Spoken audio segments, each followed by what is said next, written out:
Hello, this is Joe Polish, president of Piranha Marketing and founder of the Genius Network interview series, and you're about to hear one of my Genius Network interviews, and I just want to thank you for taking the time to listen to this, and I hope you find it very useful. If you want to find out more information about some of the interviews and resources that can help you in your business, you can go to www.joepolish.com.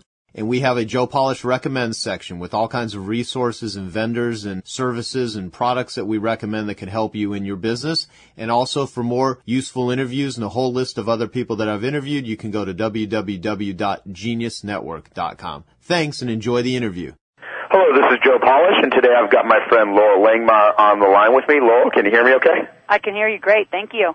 Thank you. Okay, well, we're going to do an awesome interview today. I'm going to read something, which is the only portion of this interview I'm going to be reading, and this is your bio, just so everyone that's listening to us actually knows who the heck you are if they have never heard of you. Okay, Loral Langemeier, which would be, of course, bizarre if no one's ever heard of Laurel. It would be odd, but, it's okay. Yes. Okay, so here is who Loral is. Loral Langemeier is one of today's most visible and innovative money experts and has appeared frequently on CNN, CNBC, the Street TV, Fox News Channel, Dr. Phil Show, and The View. She's also a regular online contributor with the Huffington Post. In September 2011, she was recognized by Forbes magazine as a standout woman in business. She continues to expand her horizons even through the challenging obstacles of today's economy. Because of her tenacity, and I can tell you she has a ton of tenacity, and absolute confidence in what she teaches, Langemeier is one of only a handful of women in the world today who can claim the title of expert when it comes to financial matters and the making of millionaires. She accelerates the conversation about money, sharing how to not just survive the tough economic climate, but how to succeed and thrive. The New York Times, USA Today, and Amazon best-selling author and a leading entrepreneurial speaker, Langemeier has coached thousands of successful students and stories around the world by giving them the simple tools to generate cash and build wealth. As a single working mother, dynamic speaker and motivator, and the owner of a business which is called Live Out Loud, Inc., Langemeier lights up the room and elicits change for the better. As founder and CEO of Live Out Loud, Langemeier has shared her high-value strategies at seminars all over the world, teaching people her simple recipe for capitalizing on their skills and talents to make new money. She's also the author of 4 national best-selling books, The Millionaire Maker, The Millionaire Maker's Guide to Wealth Cycle Investing, and The Millionaire Maker's Guide to Creating a Cash Machine for Life, and a pretty recent book called Put More Cash in Your Pocket. And, of course, her next book is going to be a massive bestseller, which is called Yes Energy, The Equation to Do Less, Make More, and that is ready to come out real close to the time that we're actually doing this interview right now. So, Laurel, there's so much more I could say about you, but that sounded pretty eloquent, so what do you think? Pretty good. I think it's all right. It's kind of funny to hear your bio, I haven't heard in a long time. Yeah, when I hear people, read my bios, I actually think, wow, I sound like sort of an important person. And considering I forgot about some of those things. Keep moving on. Exactly. So, considering I have a cold today, hopefully I did all right. So you did brilliant. There we go. Okay, well, so who really is Loral Langemeier? I mean, what are you all about? Fun. Yes. Fun and energy, and that fun, is. And I'm really committed to total yes energy fun. And everybody in our company, we've actually had some turnover in our company because if you're not all about it, so we just do too much amazing stuff. We help change people's lives and really intensely put them in conversations about money, which most people, money, sex, and God, nobody wants to talk about them. Well, we really talk about money. And that was part of the book launch too. This last year, Joe, was if we're not going to have a lot of fun doing this, which most of the people around here love it, and everybody doesn't wake up and say, now, let's be fun and creative. And we live in beautiful Lake Tahoe, so if you want to ski, go ski. As long as stuff gets done, let's have fun. So we're all about yes energy and fun, and really shifting that all the way out through our clients. Because some people, they're just too scared around this whole conversation. They need to have fun with it. Well, I heard an interesting line the other day, which was that really struck me, and it was I was talking to a really high-level entrepreneur at Strategic Coach with Dan Sullivan, and basically we're in a group conversation, 4 of us, and this guy made this comment. He said, "You can't delegate courage," and I thought, wow. That is a great line, especially for entrepreneurs. And you said something where you're we've had to change out a staff and everything. And, if anyone's read Steve Jobs' book, they know that Steve Jobs was a pretty driven guy. A lot of people did not at all like his style. And there's varying levels of entrepreneurs. And I was also talking to another really smart marketer named Richard Viguerie. I mean, who many people credit, as being, very responsible for putting Reagan in the White House. He's like very conservative marketer and just a brilliant guy. And basically, I was asking him about, he has a staff of 50 people, and I said, when it comes to driven entrepreneurs, I mean, unlike Steve Jobs, who a lot of people didn't consider a fair guy, as a manager, but he just obviously changed the world and was a very successful entrepreneur. Yep. Richard said to me, he goes, I remember reading this thing of where they surveyed managers and owners, and the 50 traits of a great boss, none of those traits were nice. I mean, people like character driven, but my question to you is, what is it about the drive? Because knowing you are a very driven person, but you're not everyone's cup of tea if they can't keep up with like wanting to be achievement minded, right? So what is, and I say the same thing for myself. A lot of people Steve's like there. Right. So what are your thoughts on that when it comes to, because Yes Energy, your new book, is really much about getting off your ass and doing something. Yeah, it is. It really is. And so I would say, I mean, just that whole you can't delegate courage. It is. I have a whole chapter in my new book about lead like you've never led. Like there are entrepreneurs who get up and they think they've led, and then you just really get to the starting gate, and you have to lead like you've never led in your life if you really want to make a lot of money and change lives and make an impact. And we're post depression, recession recovery economy, which makes all sorts of interesting challenges that are different. So you have to be very agile, and I don't think a lot of people have done a lot of that fixing. But as far as the drive, I think it's if you don't have a mission way beyond yourself, because I think a lot of people, they look at me as a single mom and the conversation about money, and I'm always asked, when is it enough? And I said, it's been enough for a long time. It's not about enough. It's not about the money. It's about changing people's lives and having something bigger than yourself to do. And I don't think people dream they're enough. I have a whole chapter about dreams, because I don't think people dream enough. I think they're just getting by. And then the media has done just a horrific job of making mediocre a new standard. And it really pisses me off. I mean, John D. Martini is a very dear friend of mine, and he was coaching and having a session with my son, who's 12, because I just went through this unbelievable divorce, hugely affected my son. And John was coaching me. He said, Logan, you can be mediocre in your life, or you can be a master. He said, but you came to live with a master. And actually, we all came to be masters on the planet. I just don't think people pick it up and take it on. So I think everybody can have the drive. I think everyone can have Yes Energy. I think everyone can have what they want. I don't think people want it, or they don't give themselves enough credit to get it. Yeah, and there's probably many. It's really disappointing. I completely agree. But again, if you are one of those people that can latch on to meaning, I'm sure you've read Man's Search for Meaning, fantastic book, and I've read that several times. I've been reading it again, and the one part about what human beings really exist for is to find meaning. Yeah. I apply that to entrepreneurs all the time, and it's kind of what you just said, and it's really, I think, what so much of your message is about and so much of what you teach. So let's get into it. I want to add one thing to it, too, because it's really interesting as I've been interviewing, just for my book, it's really reaching, because it's not just a finance book, so I'm reaching into markets and verticals that I haven't been in for a long time, and really meeting those experts and those people. And it's interesting, there's a theme across a lot of them, and I wouldn't say it's for everybody, but I think a lot of them is at some point in our life we were athletes.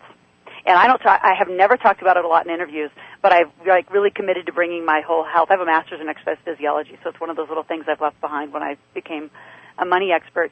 But it's interesting the amount of people who have some, really rigorous health or athletic behavior in their life. I'm an avid, skier. I just picked up this new sport over the holiday. I love motocross, like total.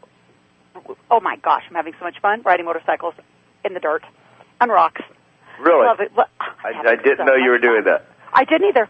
But anyway, I just want to mention that because I think there's also the competition and that personal best that comes in to people who have been that have especially if they've been in a competitive athletic state. And I think there's just your own that just kind of couples that whole personal drive. Right. It's always about your personal best and going for it's not about just being enough. It's always like what's next? What else could I achieve? What else is just fun to do? Yeah. I like the term corporate athlete because I think if you take good. Yeah, I mean, I think if you apply the same sort of methodologies to your life, that's huge. And what I want to say, I'm gonna make this interview, although I could do an entire interview with you just on the subject of selling and marketing, because you're superb at it, and we'll touch on it here. We're going to kind of go over a couple different topics, including money, which is what you're so well known for, and also the subject of your new book, Yes Energy. I want to give out a website to everyone, which is for your new book, yesenergybook.com.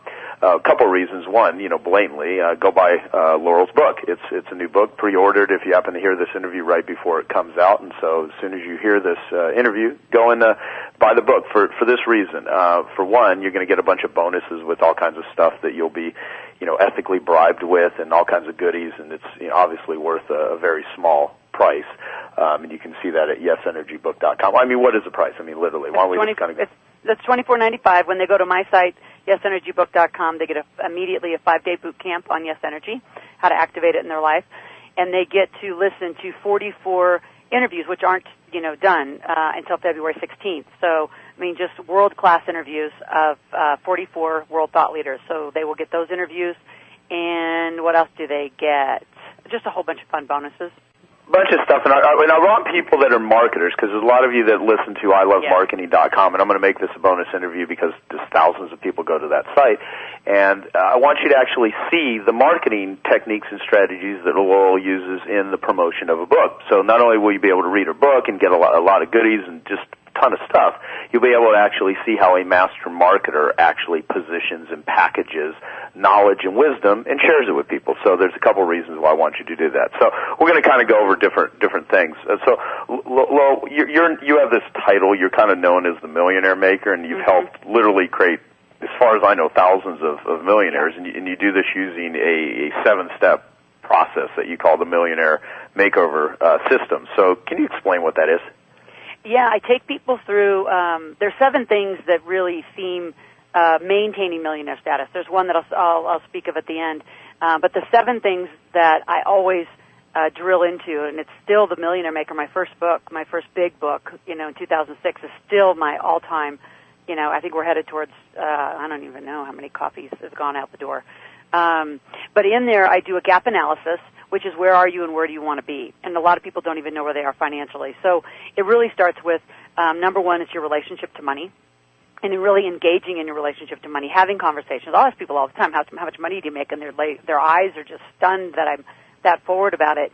And, it's supposed to be some quiet conversation. Nothing's going to change if it's a quiet conversation. So I really am intense about the relationship and conversation about money out loud.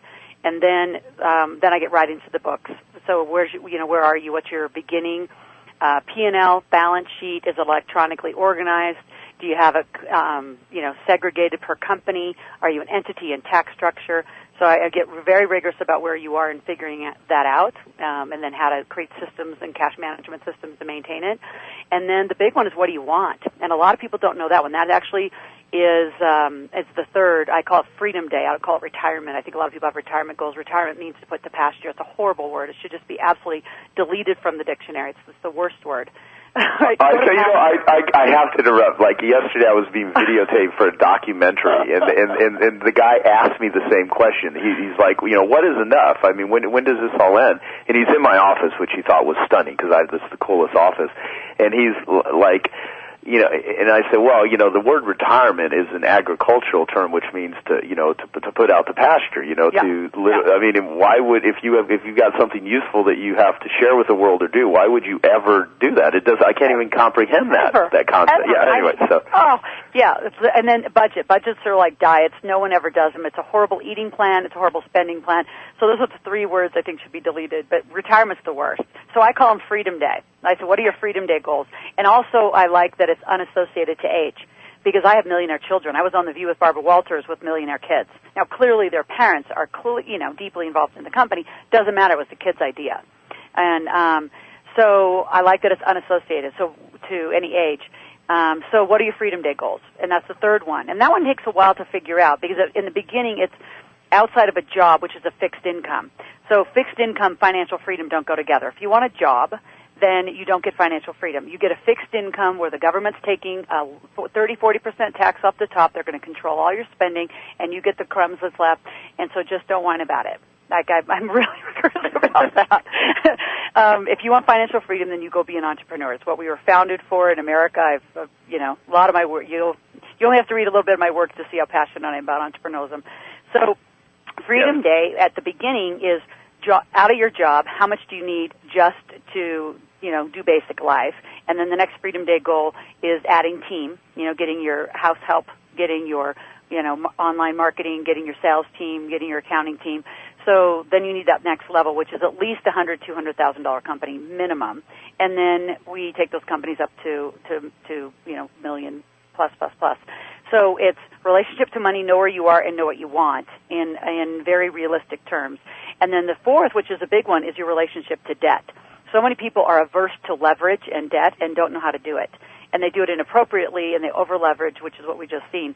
But I'm a huge fan of using leverage and having a healthy relationship, and as long as you cash manage the number 2 one, you will have an amazing time with number 4. So I have a whole debt plan to get you out of bad debt and then take you very strategically into proper leverage where it makes sense and then get you out of it later in your life. And then number 5 is tax and entity. Wealthy people live in entities in corporate structure. They have, for the listening in America, they have S Corps, C Corps, LLCs, limited partnerships. They have limited proprietaries and trusts in Australia, Canada.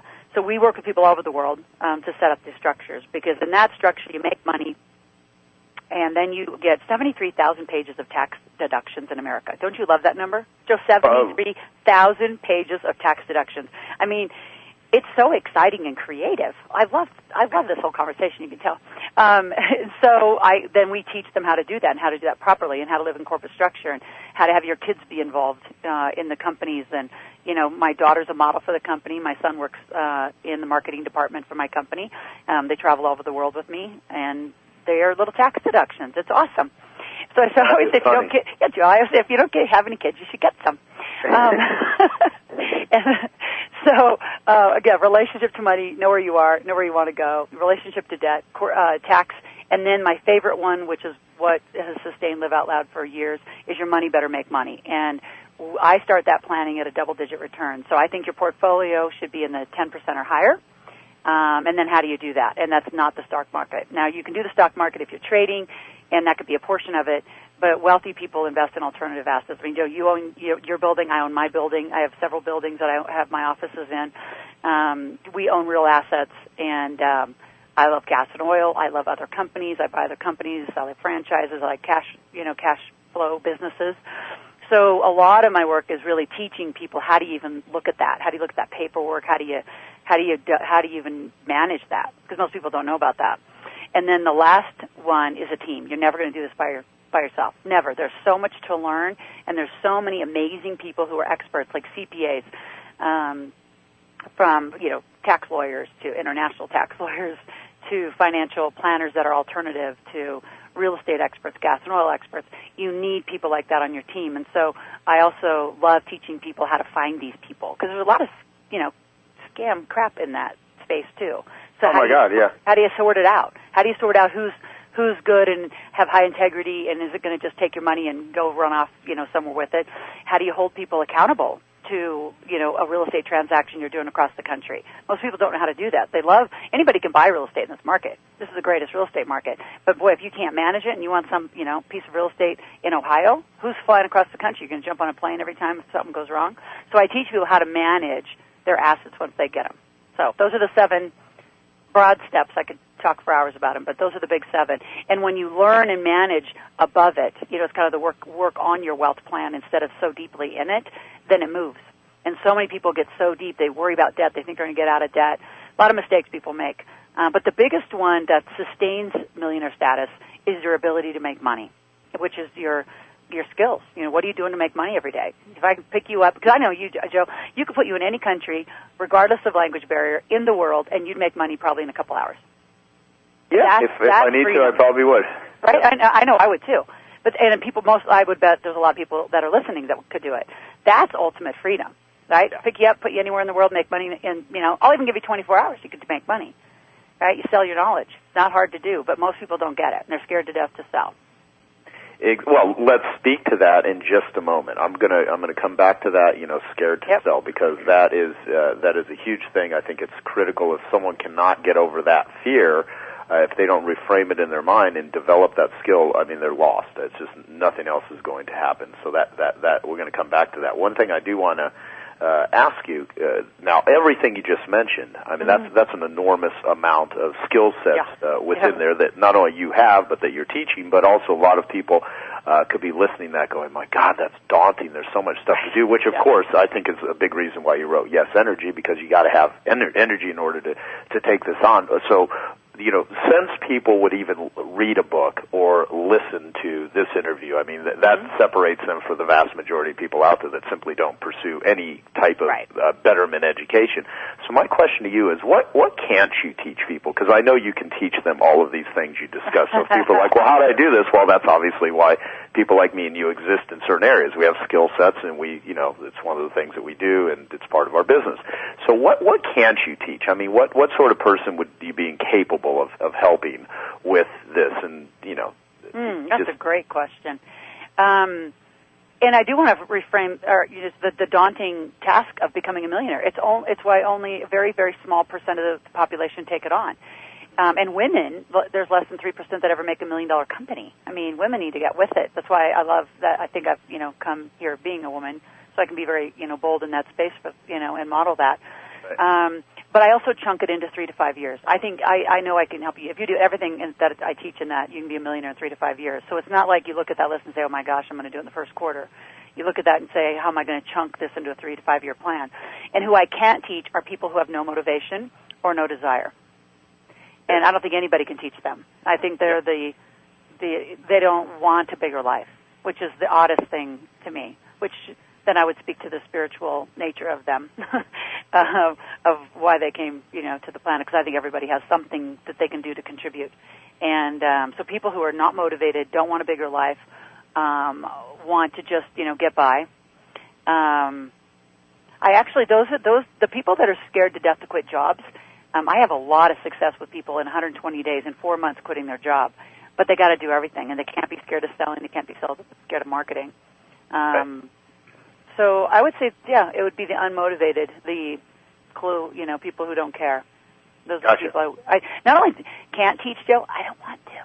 Right. Well, I don't either. I said that out loud, didn't I? I mean, considering most of my income and my personal time is spent with people that are already very successful, because one of the things I learned selling how-to information in the beginning of, when I first started doing that and starting in 1994, one of the things I learned that if you want to be successful in the selling and dispensing of advice business, offer advice to people that are already successful, because the reason that they're already successful is because they do read books, they do go to seminars, they do pursue knowledge and education, and they actually will put their time, money, and energy into it. And people that are not willing to do that, I mean, you can't help people that don't want to be helped. So so that's great. So let's go to the subject of scared to sell, because I mean, if you can't sell yourself first, you sure as hell aren't going to sell other people. So I think selling not only applies to things that we sell, but actually what's going on in your own head. So what's your perspective on that? Well, I have I teach a process of selling, because I actually think that sales, especially when you're selling your stuff or something that you love or a product you developed, is I'll just get to it. Selling is serving. So when you're really good, and you know that you're good, or you know your product's good, or you know your lotion or potion's good, even if you're selling someone else's stuff. I was Kiyosaki's master distributor for the cash flow game for 5 years before I got my stuff. So from 96 to 2001, that's what I did. And in 2001, I started to Live Out Loud. And I liken that to, like, I didn't have stuff to sell, so I sold his stuff, right? Network marketers, you can sell other people's stuff. So whatever the stuff is that you have, right? Whatever, right? Services for products. If you know that it serves other people, and you couple that knowing with buying power, they're going to buy something. I think that you owe it to them to serve hard. Like, clearly, they're going to buy something else. And if you chicken out because you're scared of asking for the credit card, when do you want to start, how do you want to pay, and anybody that knows me and seen me, from the stage knows that I can close. I mean, I teach people how to do this now. I can close like a mother. Man, I am good at it. But the reason I got so good at it is because I was chicken in the beginning. I'm a farm girl from Nebraska, for God's sakes. I mean, if you would have told me even 10 years ago that I would be doing what I'm doing today, I would say you're out of your mind. You're out of your mind. I would never do that. But then I kind of got it, and I realized how good the processes and stuff I teach are. So people would go spend money somewhere else, and they'd spend more money somewhere else, like heaps of money somewhere else. And then what do I get back? I get back somebody who's broke, who's now skeptical and cynical of any process because they were taken advantage of, or whatever thing they bought didn't help them.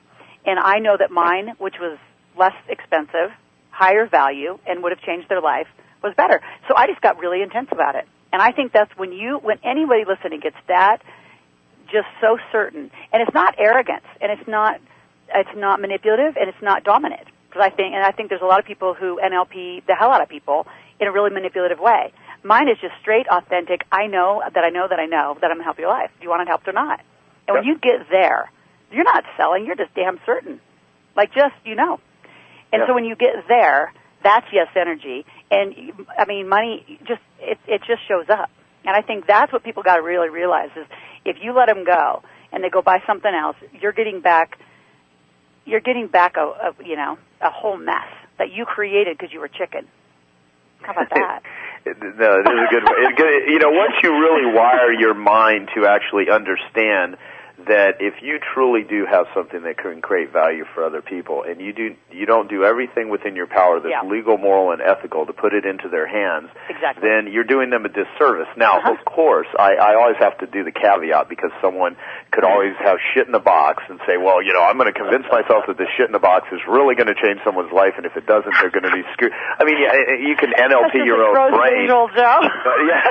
But basically, if you really do have something that does help people, like you said, selling is serving. I absolutely believe that. I mean, even when I was being videotaped for this documentary yesterday, they asked me about selling, and I said, well, the number one skill in being an entrepreneur is you got to sell because nothing is going to happen until a sale is made. And as a matter of fact, I take selling and marketing very seriously. I think people that are salespeople are literally the saviors of the world. The entire educational system would not exist. Every product, service, innovation, everything that we use every day, from the telephone that we're talking to each other on, to the recording devices that's recording this, to the table that I'm sitting at, to the roof over my head. These were all created by entrepreneurs that were incentivized to actually create something that helped other people, and damn it, they had to sell it, And if you try to take selling away, I made the comparison. I said, selling and marketing is as critical to the function of a business as oxygen is to an organism. I mean, try going without breathing and see how long you live. Well, try running your business or making any sort of money without selling. So people's selling is a great thing. It's just that people have such misconceptions about what it actually is and what it does because they always think of someone that screwed them. Just like, oxygen could be very bad if it was filled with toxins. Water could be horrible if you drown in it. But, if you're thirsty, you need to drink it. Well, selling, it's the same thing. It's a context. And so I love your perspective on it. And so how does one get good at it? Practice. Practice, practice, practice, practice, practice. And, as I have broke down a methodology for this, because I know I just got good at it, and I had some amazing coaches. I had, two amazing coaches that really taught me how to do it from the platform. So I think there's a couple things. Is you practice, practice, practice, and if eye to eye is odd, I was laughing yesterday. I was teaching this actually yesterday. I said, whoever said go to a mirror and sell or recite something in a mirror, how stupid! There's no humans on the other side of the mirror. There's no feedback. There's no. It's the stupidest activity. Don't ever do that. Right. So, but if the face-to-face thing is odd, get on the phone. So I say never practice with your friends and family because you won't be the same.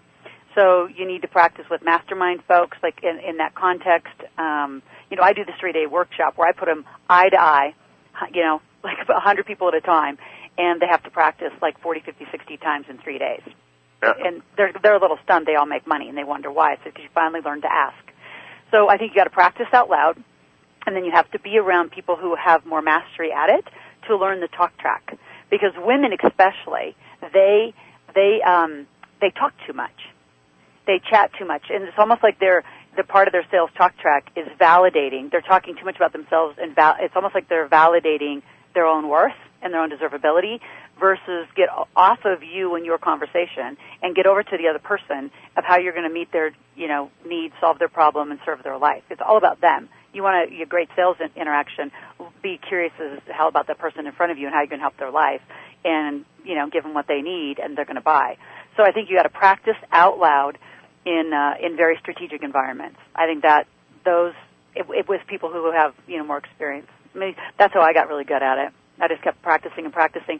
And then it is looking at the thing you sell. You can't, like you said, sell shit in a box. So that has to be well tested and well looked at as well. And I think there are too many people who say, oh, that thing's really great. And the truth is, it's not great. And I think there's a huge disservice of the lack of feedback, especially in America. When I work in Australia, Australians are much more rigorous with each other. And Americans are much more, need to be liked. Oh, Joe, that's so nice. It's not nice, and it's not nice. It's ugly as hell. You will never wear it. Or it doesn't taste good, or whatever the thing is. Like I had some women in the building who make this nutrition bar, and, they were in tears yesterday because we were pretty rigorous about the feedback. It doesn't taste that great, and it's like, but it's not serving them. Anyway, that's a different story, but it's not serving them, and so I think it's practice. I think you got to make sure you don't have shit in a box. You have something really good you put your heart and soul into, so you have that service context and that embodiment of it, and then it's practice. Yeah, well, see, what I always think of is if when you ask people if they can sell or not, and they say, I'm not good at selling. You ask them, well, you've ever read a book, attended gone to a movie, went to a restaurant, whatever, did something, and then you told somebody else about the movie, the book, the restaurant, and they ended up taking your advice and going to eat at the restaurant. I mean, every human being's done that. Every person has successfully sold. And I said, everything that comes out of your mouth every day is either designed to attract or repel. And in some cases, we do want to repel. I mean, it's our defense mechanism. If someone comes up to you and is asks you to do something or tries to say, and, a lot of times you're selling to repel, and sometimes we're wanting to get the right sort of fit clients. But the bottom line is everybody does this every day, and so to just transmit it into the making of money, I mean, it's so critical that people latch onto this, because if you despise, it's kind of like if you think money's bad, what do you think your chances are of ever, having any? And if you think selling's bad, what are your chances are of ever getting any, everything in life, the mechanism to get it is selling. I mean, if one of your children needed an organ transplant, you would use your selling and persuasion capabilities to be resourceful and find it. I mean, this is not just how to make money, this is how to get through life. Absolutely. And the other thing I would say to folks, and it's so interesting, you have got to see this too in all the work you do, is there's this mentality that there's an on and off switch. It's like, okay, I'm going to check into self for the next 2 hours, like I'm going to switch on a light in your body or your mind or your spirit. There's no off switch. And I think the people who live their life with on and off switches, first of all, I think it's a hell of a lot of work. People say, how much personal time and professional time do you have? I said, I have one life. It's an integrated life. My kids, I have this huge office, and my daughter, who's 5, has all of her little electronics, crayons. She's got a little desk part of my office, and my son has too. We're all a huge family, this whole office. It's because they come to work. Everybody knows my kids are just part of the whole thing. And they know what I do. If you ask my kids what they do, my daughter would say she puts money in people's pockets. My son knows what we do. And so I just think you have one life, and the harder you work to keep them separate or turn on and off, it's exhausting. I talk a lot about that in my new Yes Energy book, because I think people work too hard doing really ridiculous behaviors that exhaust you. They're not serving you, but you don't realize you're doing it. And the sales is where I see it the most. It's like, okay, all right, I'm going to stand up, I'm going to get in state, and I'm going to go for it. And I'm thinking, God, that must be a lot of work. Just get on the phone, have a chat. How can I help your life? All right, how do you want to pay for it? Which card do you want to use? It's not that big a deal. It's a big deal. But you know what I mean? I think people make it so, oh my God, I'm sweating, I'm all nervous. I think, oh. Well, no, here's what I think the takeaway for people when you say something like it's not that big of a deal. It's because you've actually got confidence in doing it. And see, the thing confidence comes from evidence. I really want people to hear that. I wasn't this confident years and years ago. I got more and more confident because I have more and more evidence that what I'm doing is working. People's lives are changing, right? And so that's why I want people to make money quickly, because the more evidence they get, the more confidence they get, the faster they get through this, training period of learning to sell. Yeah, exactly. I mean, in the you'll accomplish more through movement than you will through meditation, as the late Gary Halbert would always say. And I think it's the pro. I mean, going from amateur to a pro, but you gotta start, and you will get to a point if you stick with anything. I mean, you will get to a point where you actually have confidence in it. And if you try something and you just continually suck at it, it's just nature's way of saying, maybe apply your skills into another area. One thing that everyone that's ever going to have any sort of success really does need to master, though. It's the making of money and also the managing of it, to use that, despite better terms than that. But it's simply making money is one thing. What you do with it after you make it is a whole nother. And they're different skill sets, but the beauty of all this is these skills can be learned, and you actually have books that teach all of this stuff. So let's talk about your yes energy, because the subtitle is The Equation to Do Less, Make More. Yep. Now, obviously everyone throws that term around, make more money, do less, but I mean, what's your take on it? Is that... Well, I mean, mine is, it was interesting because when, so I'll back up for 1 minute how this book came about, because I have always been asked by publishers to write books. I've never chased publishers. My first book, because I don't like to tippy type, sit and write. I like to talk, obviously, somebody's learning, and then I have them all transcribed, and then they're made into these beautiful books. So the first time I was asked to write a book by McGraw-Hill, I said, hell no, I'm not writing a book. Write a book? Sit down and type? You're out of your fucking mind. They said, yeah, they'll give you a lot of money. I said, I don't care. I don't need money like that. So anyway, interesting transition. So I wrote all these finance books, and then I met Reed Tracy, who's the CEO and one of the owners of Hay House, and he said, well, we won't publish your books because it's too hard finance. And I said, so what do I have to write if I want to be a Hay House author? I want to be with the God Squad. I want to be with all those other authors. He said, you have to write about you. And I said, no. And so Do Less, Make More was the working title for a long time, because I was trying to keep holding on to my little finance world. But what it really comes down to, and he said, just write about you and how you lead. And so that's really what the book's about. And I said, I do less of the stuff I'm no good at. And so really it's about your team. Now, there's a whole piece of energy and team and management of your life that, and you said it, brilliantly in the last, just few minutes of this interview, which is, if it's not your skill set, if you're really not going to learn the sales thing, then find somebody who will do it for you. It's not that you can't have it, right? There's people who don't know how to do online marketing. Then find the team who's better at it. And this learn everything, which I think is such an old-fashioned entrepreneurial training model, learn everything, be self-sufficient, bullshit. That kills you. You're no good at half the things you're trying to do. Right. Part of my whole Do Less, Make More book is about eliminating procrastination. Because there are only two reasons why people procrastinate. They either, A, don't want to do it, or they are no good at it. So hence they don't want to do it. So hire it. And when people hear me say that, they say, yeah, but I don't have the money. Well, then get selling. Go serve someone else's life. You'll make some money to hire the people. And I can tell you as a single mom, I had to figure this out really, really fast, because I kind of wasn't planning to be a single mom. I wasn't planning to be a mom in the first place. And I was 34 and just had this fun relationship. And, we got pregnant. And he said, I'm not going to be a dad, and so I'm going to be a mom. Well, I sure in the heck wasn't going to go back to Nebraska to live, because, I couldn't figure out how to make money. And so in 6 months, my first 6 months of being pregnant, I became a millionaire. That's wow. That's my whole millionaire story. It was like a crisis. It's like, I'm going to stay in Sausalito and have my house on the water, and I'll be damned if I'm giving up my life. And I'm going to figure out how to make an extra $50,000 and have somebody come and be my tribe and help me raise my kid. And so I share some of those because that's how I learned team. I mean, I've learned team a lot, but you figure out how to get your home handled. If you're not good at landscaping, hire it. If you're not good at taking care of your cars, hire it. I mean, there's a lot of places that happens anyway, but I think too many people do too much stuff that they're not good at. They don't want to do, and then their life gets kind of mediocre because of it. So Do Less, Make More is do less of what you're not good at, hire it, and do more of what you're really good at, hence you'll have enough money to pay for it. So it's that energy balance of how do you do it, and how do you have the life you really want. It's fun. That's fantastic, and I love hearing that too. Is the separation of what you're not good at? Because Dan Sullivan's one of my best friends, and he has just these great quotes, and I hang around him all the time, so that's why I always think of conversations with him. And he has this one thing where he says, if you spend your whole life trying to strengthen your weaknesses, at the end of your life you're going to have a lot of really strong weaknesses. And that and that's the whole thing about trying to learn everything. Yeah, that's it. Yep. Yeah, like the thing you said, like half the stuff you're no good at. Exactly. And if you identify that, you could like eliminate half the crap you're spending time on because you're no good at it anyway. And getting results doesn't take time. It's the not getting results that takes up all people's time. And so once you develop the things that get you the results, I mean, you can. There are moments in my day where I can literally spend 3 minutes to 5 minutes, maybe like shooting a video or sending something out to the right person or making a very short phone call or a connection.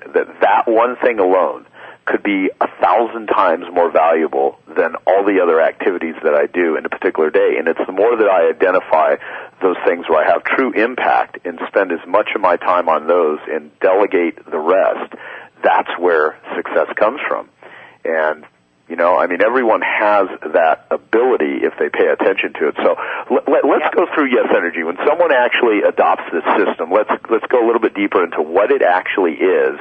And certainly we only got a little bit of time here, and you've written a whole book on it, which is if you could obviously teach someone this whole message in 5 minutes, there'd be no reason to lay out the process. But let's kind of go through what is it, what will someone get out of it, and because I'd like to have everyone leave this conversation with just some, obviously some really good direction and obviously the motivation to go deeper with this whole concept, because I think it could change someone's life if they adopt it. And that's what I do these interviews for, is to impart this sort of knowledge to people. And we could probably do a whole nother interview later just on the whole subject of sales and marketing, but let's stick with Yes Energy for now. Okay.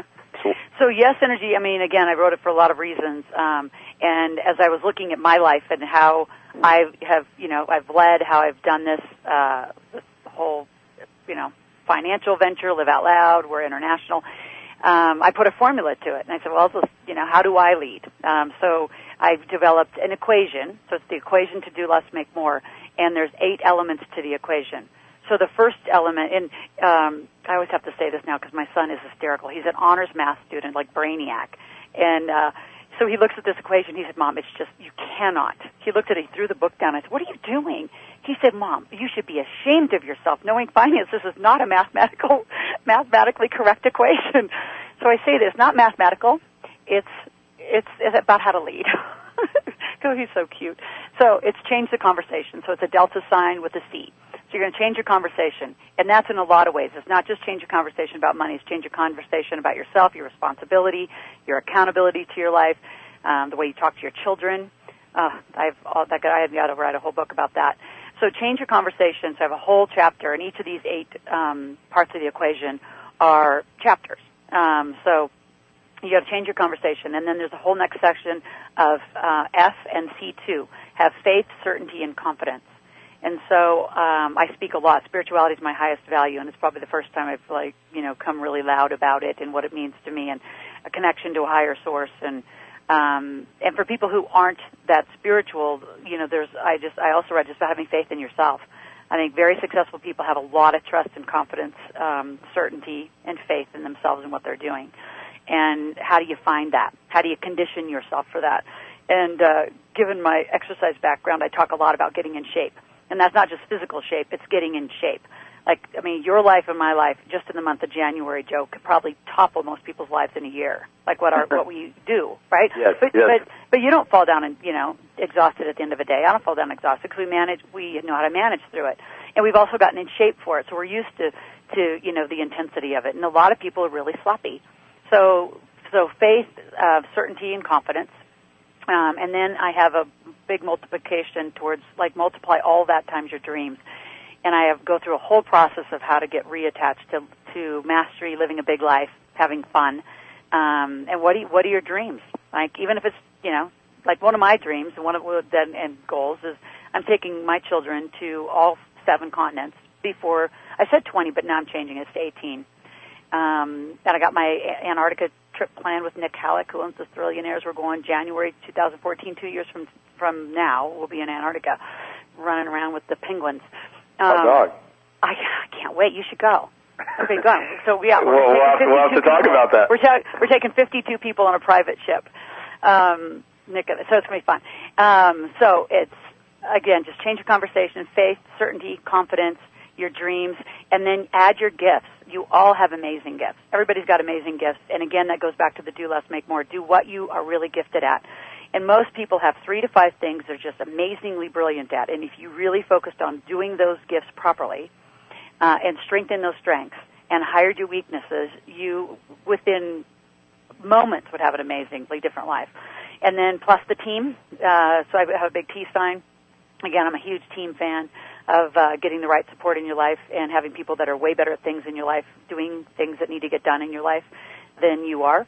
And then the biggest one, which I think makes the most, a lot of difference, is an S, which is for sequencing. You have to do it in the right order for you. So it's not a formula that everybody does in the same order. None of my financial equations are that way. Because I think, depending on what you've done to yourself, right, you'd be listening to this saying, I have big dreams, but I've never identified my gifts. Well, then go there first. And some of you may have a great conversation but never put things in the right order. Some of you may have great faith but not. So it's the whole last piece is how do you do it in the right order for your life, and then have it all. And so I go through spirituality, values. I go through 8 different areas of your life. Do you have, a fulfilled life? So it's a very different book, but I have a great time, and I really get down to the nitty-gritty too. Like every morning, because a lot of people want to know, like, what are your, success behaviors? And I said I get up with, God, my family, and my health every day. So I do my own prayer meditation, and then I take my kids to school. My best time with my children is in the morning. They don't have to go to school until later. And we just have an amazing, awake, fun morning, because they're the best energies then too. And then I take them to school and I go work out. Then I come to the office. Then I get here to live out and do this. So I don't think a lot of people have routines and patterns, and that's what makes your life successful. And so, yeah, very true. I could keep talking about, but that's kind of what the book's about. It's hard. Well, on a personal level, you've basically the start of this was they wanted you to write about yourself, and that's what you did. So how has this helped you succeed? And because it really is kind of Laurel's process of how she does what it is she does. So how has it really helped you succeed in your life? Well, it was interesting writing about it because I think there's an unconscious competence that a lot of us have. And so it was the hardest book I've ever wrote of all of them, because I was having to really look at my life, right? And I looked at other successful, look at what causes that success. It's just not in a few of us. And if we're going to put a formula to teaching it, how does that occur? And so for me, it was great in really identifying it. And in a lot of levels, really recommitting at even a higher level to it. And how has it helped me be successful? I think the sequencing. I'm a master at doing the right things at the right time for fast results. Efficiency is something that's second nature to me. So I did my best to try to teach people how to do it in this process. Let me ask you that too. You watch a lot of people be highly inefficient. It's like, oh gosh, you poor thing. Oh yeah. So many people confuse activity with accomplishment. Right. Like as an example, we created this, literally for lack of a better word, a brand, because I'm not a huge fan of brand. I understand the context of proper use of brand, versus just spend money and time to make people know about you, which doesn't at all equate to money unless you have some substance behind your brand. But we created this whole brand in the span of a year, me and Dean Jackson, with the I Love Marketing podcast. And so one of the things that we've started, which has been taken off all over the world, we've got meetup groups, all based around the episodes that we do at ilovemarketing.com. And we've got groups in, UK, Germany, Belgium, Australia, Japan, New Zealand. Everywhere where people, have this sort of curriculum that we actually speak to. And we did a recent meetup group in my office, and I don't come to all of them because I have someone that runs them for me, but whenever I'm in town and I can do them, I actually will show up at the group.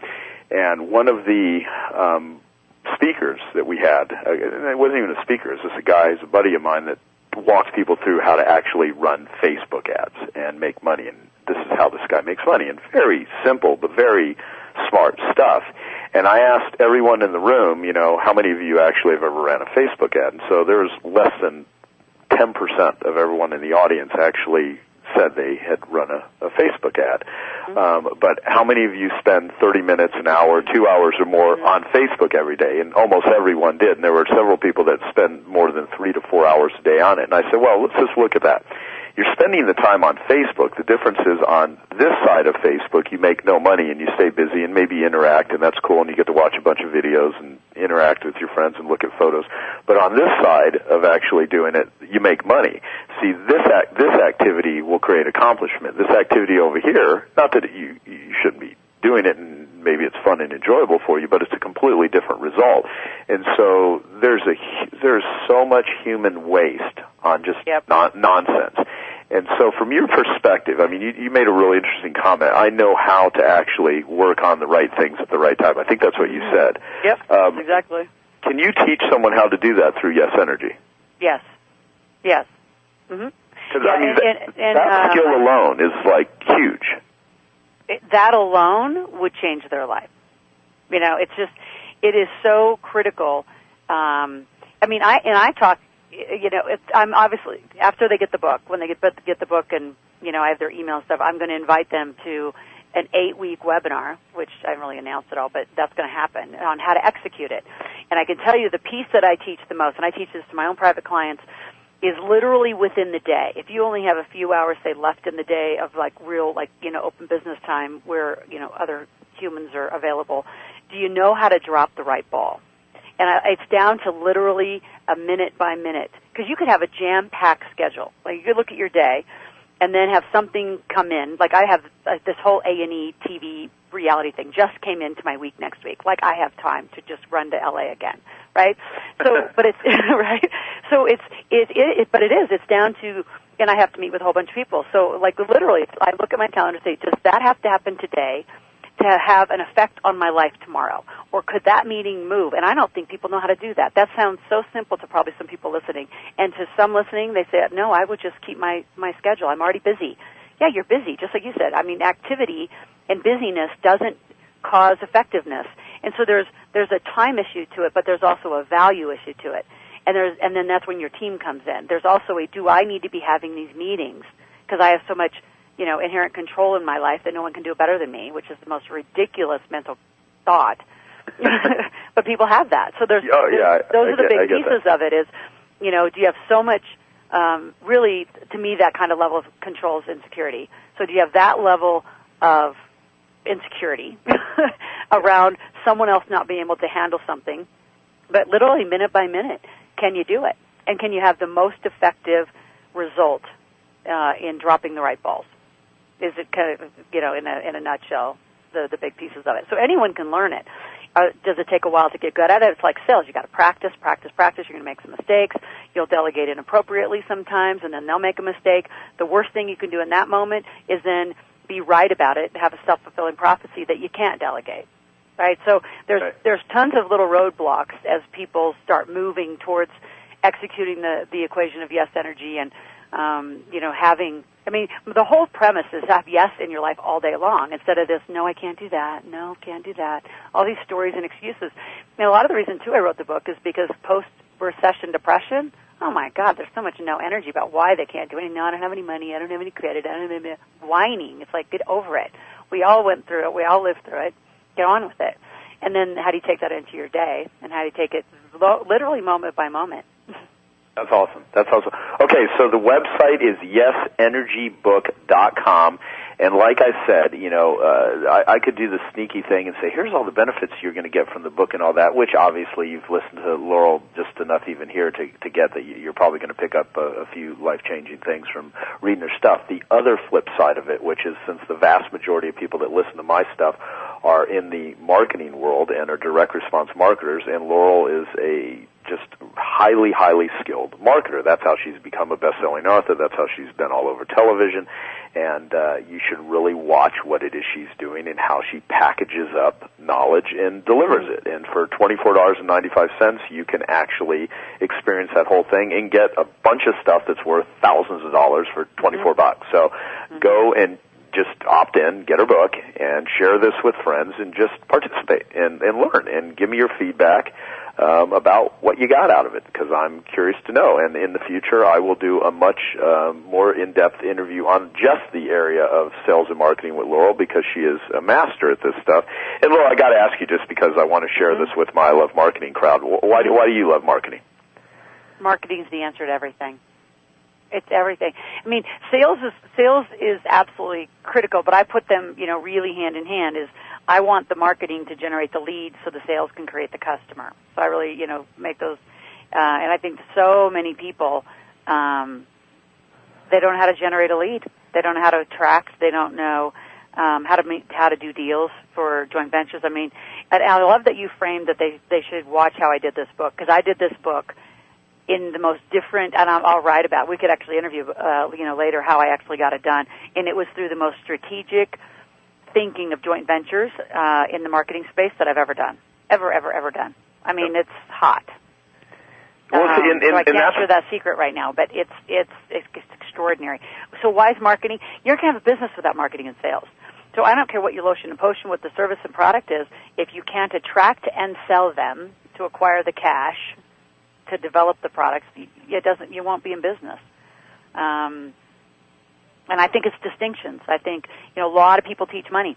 And I'm always asked, well, what makes you different? My distinctions are different. Number one, I'm a woman, and not a lot of women teach the real hardcore finance that I teach. I'm a single mom. I mean, so I use those distinctions in my marketing. Of course I do. And a lot of people don't look at what has you be different. So people say, well, you're a woman and a single mom. What does that have anything to do with money? It has a lot to do with money. It has a lot to do with my marketing and how I attract my customers and the kinds of customers. Most people would think, it's interesting, most people would think my database is more women. It's actually not. It's 52% men. Wow. So I could talk a lot. Well, see, there you go. See, that even is evidence there. You just know off the top of your head what the percentage is, because that's and my average age is 48. I mean, I know everything. My audience likes wine. They own, they don't rent. I know my database inside and out, and I use my accounting. That would be a fun interview. We could talk about. I use my accounting data to give me the most strategic feedback to my demographic and what they're doing. I know exactly what their buying power is. I know my average, what each average customer spends. I know how many teenagers that we give. We give free scholarships. The other thing I want to say, I give all teenagers from 13, 19 come to my programs free, no matter what. Wow. So we do that, and I know how much I give to teenage scholarships every year. I know what their parents do. I know everything about them. And I can do a lot with that. And I don't think a lot of people use their accounting records properly done as a source for marketing information, and it's so obvious that they should. That is one of the best insights that someone could ever get, because the business you're in is the arithmetic business, no matter what you're in, and by knowing your numbers and by knowing your people, there's this great saying that I heard, which is, if you want to sell what John Smith buys, you got to see through John Smith's eyes. And the favorite Robert Collier letterbook line, which is, as a marketer, you want to enter a conversation that's already existing in your prospect's mind. Absolutely. And you just identified that you absolutely know what's going on with the people that you can best serve. And by knowing, because how in the hell does anyone actually serve anyone if they don't even know who those people are? So, right. What you just said is critical. So there's so much more we could talk about, but this is fantastic. I thank you, Laurel. I wish you the very best of success. And after this book, does its thing, and I know it's going to be huge. We absolutely should do an interview, because I did a follow-up interview with Tim Ferriss on how he did the marketing for the 4-Hour Body after he released the 4-Hour Body, and we put that on I Love Marketing, and people love hearing about the blueprint on how that's doing it. And so what we're inviting people to do now is be part of that process. Go and get the book, yesenergybook.com. And just watch it, because you're going to learn two things here. One, all the stuff that you can learn through the information and the knowledge that you'll get from Laurel's book and all of the other goodies that come with it. And if you want to go to her events, you can go to her events. On top of that, you'll actually see someone who has literally spent thousands of hours honing a particular skill, and you'll actually see a map on how they do it. So that's the reason to do it. So share this interview with anyone you think would benefit from it. And any famous last words, Laurel? Live every day with yes, and get in action. I mean, massive action, the right action. But you can all do it. Make money every day. Have fun. Exactly. Awesome. Thank you. Thank you, Joe. Hello, this is Joe Polish. I want to thank you for taking the time to listen to this interview. I hope you found it very useful. Please give me your feedback on all of the interviews that you listen to. I'd love to hear your feedback so we can always deliver a great program for you. Our website is www.joepolish.com, and we also have a Joe Polish Recommends section, so you can take a lot of the ideas and concepts that you hear on my Genius Network interview series and apply them to your business and find vendors and resources. You can go to joepolish.com to find that information and click on the Joe Polish Recommends section. And also, if you would like to find out about more interviews and invest in more useful Genius Network series interviews, go to www.geniusnetwork.com. Thanks, and eat your competition alive.